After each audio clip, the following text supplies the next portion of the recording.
Here's a question I want you to sit with for a second. What business decision have you been avoiding? Not because you don't know what to do, but because you're scared of what happens if you do it and it doesn't work. We're going into real, tactical, Texas-tested strategies for entrepreneurs who are ready to move. In this episode, you'll learn why fear is neurologically normal and why entrepreneurs feel it more intensely than most. You'll learn the 3 types of fear that stall small businesses and how to identify yours. We'll talk about why growth mindset is not a feeling, but a practice with a schedule. You'll also learn 5 moves to use fear as data instead of a stop sign. And at the end, don't miss the Grant Catalyst Minute. I'm spotlighting a funding opportunity worth up to $20,000 with a fast approaching deadline. And finally, I will share the Small Biz Catalyst grant of the day with you.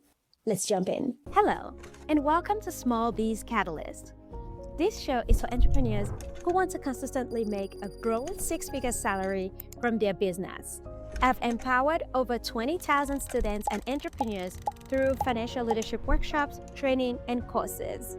Every week, we delve into innovative strategies, success stories, and actionable insights to empower small business owners as catalysts of economic resilience. Whether you're interested in community development, economic policy, or entrepreneurship, this podcast is for you. Let's dive into today's topic.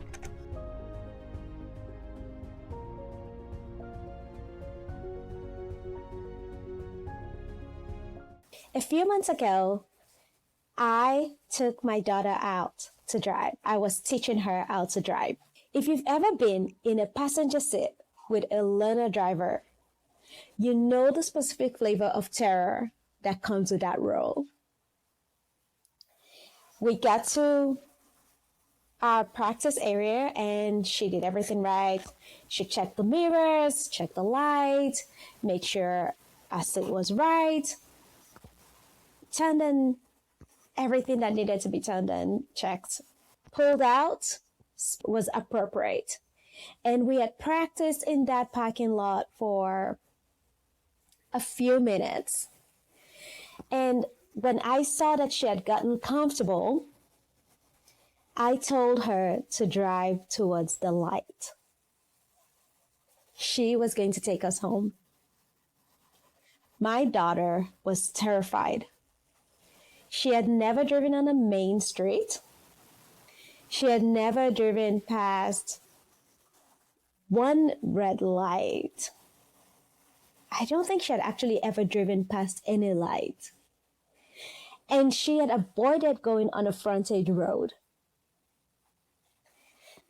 Noticing the terror in her eyes, especially as we got to the first light, I said to her, "All you have to do is stay in your lane." She did. And she drove past several lights that day to take us home and 2 frontage roads. She could not believe it. I can still remember the terror in her face even as I share the story. And that's it. Fear makes you fixate on the obstacle, what you haven't done, what could go wrong. Strategy makes you look through fear to the destination. The lights did not disappear. The roads did not get smaller. All she did was move and stay in her lane. And that's what you do. You make the move in spite of fear. Let's talk about why entrepreneurs feel fear more intensely. Fear is not a character flaw. It's neuroscience. When you take a risk, such as starting a business, raising prices, launching a product, hiring your first employee, or putting together your first event, your brain processes it the same way your ancestors processed physical danger. The amygdala fires up. Cortisol spikes. The body prepares for a fight or freeze. For entrepreneurs, it's the operating system. You make high-stake decisions with incomplete information and personal finance exposure every single day. That is objectively more threatening to your nervous system than a salaried position. Feeling afraid doesn't mean you're not built for this. It means you're doing something that carries real weight. Give yourself credit for that. Let's talk about the 3 fears that stall small businesses. Number 1, fear of failure. The most common examples: what if I invest in this and it doesn't work? They show up as a business paralysis. Maybe yours is the business plan that never gets submitted, the product that's been 90% ready for 6 months. The antidote to this fear is not confidence. It's smaller. It's taking smaller, reversible bets that prove the idea before you stake everything in it. Number 2, the fear of success. This fear is very real and undiagnosed. It shows up in things like, what if it works and I can't keep up? What if people expect more and I can't deliver? It's a self-sabotage. It shows up in underpricing, underpromoting, staying deliberately small. The antidote? Build systems before you need them, so growth feels like infrastructure, not exposure. Number 3 is the fear of judgment. What will people say if I try this publicly and it doesn't work?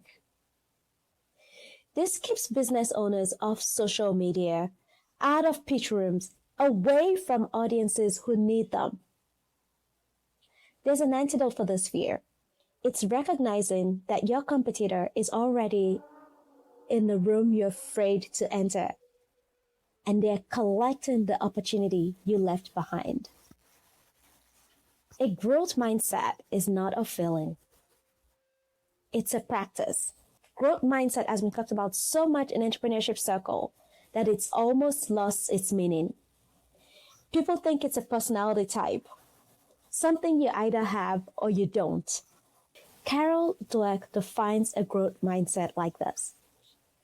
A growth mindset isn't waking up every morning fearless. It's a habit built through process. Pursuing difficulty because you know that's where learning lives. According to Carol Dweck, a growth mindset isn't waking up every morning fearless. It's a habit built through repetition, which means you pursue difficulty because you know that's where learning lives. The entrepreneurs I've watched build real businesses have one thing in common. They have a scheduled relationship with discomfort. Let me say that again. They have a scheduled relationship with discomfort. Monday is the hard call. Tuesday is the pitch that might get rejected. Wednesday is the post they're too nervous to publish. Not because it feels good, but because they've made it a routine. And routine removes the decision fatigue that lets fear win. Let's talk about 5 moves to use fear as fuel. Number 1, name it to tame it. Write down the decision you've been avoiding, then ask, is this fear of failure, success, or judgment? Naming it breaks the spell. Unnamed fear is a fog that fills every room. A named fear is a problem you can solve. I actually had to go through this recently. I had planned a year-end event and had to move it once. Well, the second time I had to send out that email, I was paralyzed with fear. And for me, it was a fear of judgment. And so for the longest time, I didn't announce that the event had been moved because I felt I would be judged. And one day I had to do what I had to do. I sat down and gave myself a deadline. And I just wrote, first of all, I named the fear.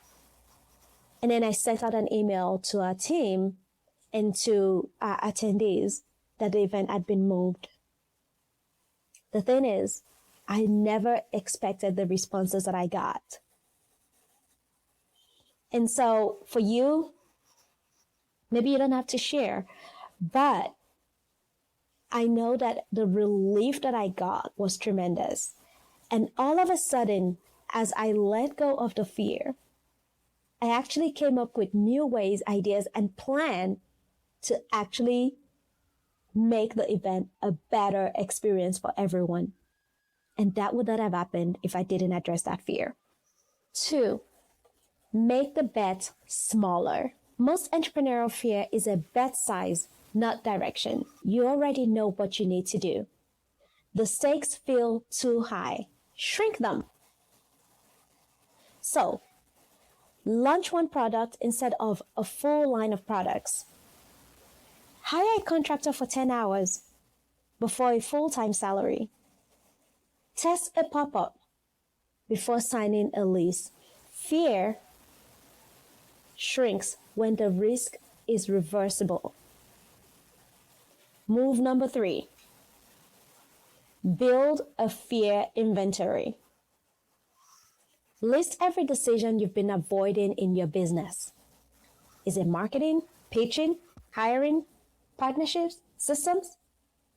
Next to each one, write the actual realistic worst case outcome.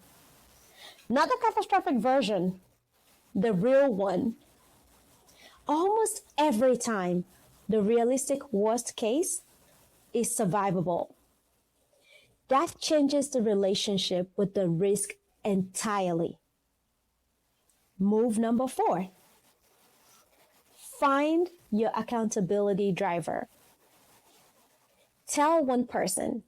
That person could be a peer, a mentor, a fellow business owner. Tell that person one specific thing you're going to do this week that you've been afraid to do.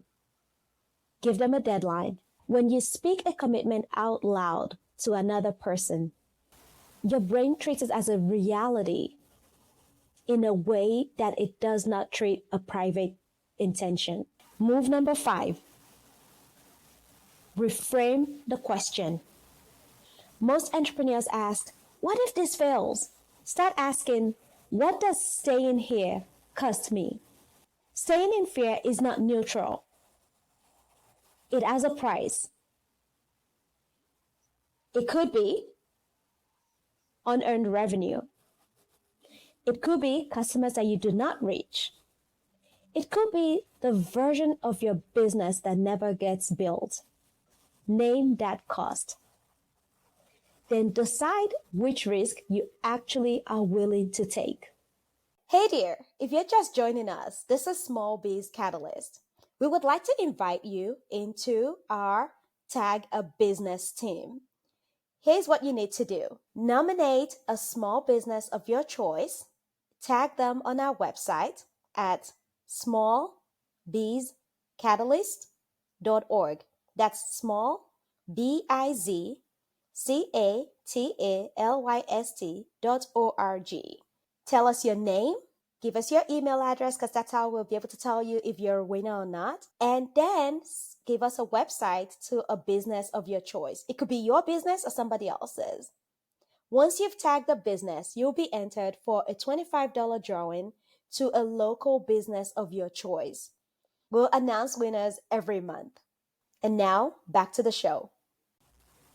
Welcome back to Small Biz Catalyst, the podcast for entrepreneurs who refuse to play small and the economic developers who are building the communities they deserve to grow in. I'm Ayisat Abilogun, and today we're going somewhere real. And now it's time for the Small Biz Catalyst Grant Minute. Before I let you go, here's your Small Biz Catalyst challenge for this week. Pick one of the 5 moves and act on it before the end of the week. 1 move, not 5, just 1. Name the fear, shrink the bet, drive the inventory, find the accountability person, or reframe the question. Pick one and do it. Then tell me how it worked for you. You can find me at smallbizcatalyst.org or tag us on social media, LinkedIn, Instagram, or even YouTube. Or perhaps your favorite podcast listening platform.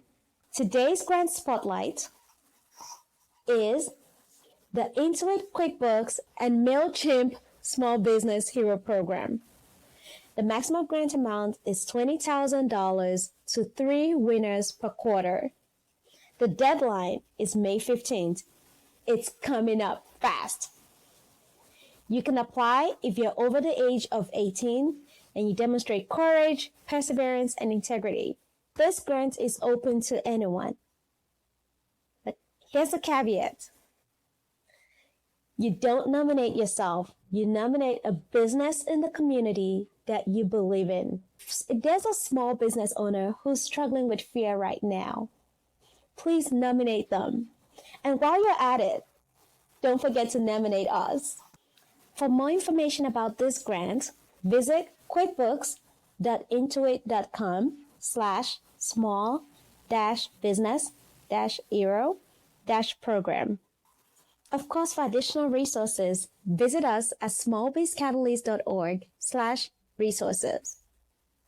If this episode has hit home, share it with one business owner who needs to hear it. Not 5, just 1. That's how we build this community together, one conversation at a time. I'm Ayisat Abilogun. This is Small Biz Catalyst. Keep pushing and keep building. Your business is a catalyst for something bigger than you know. I'll see you next week. Until next time.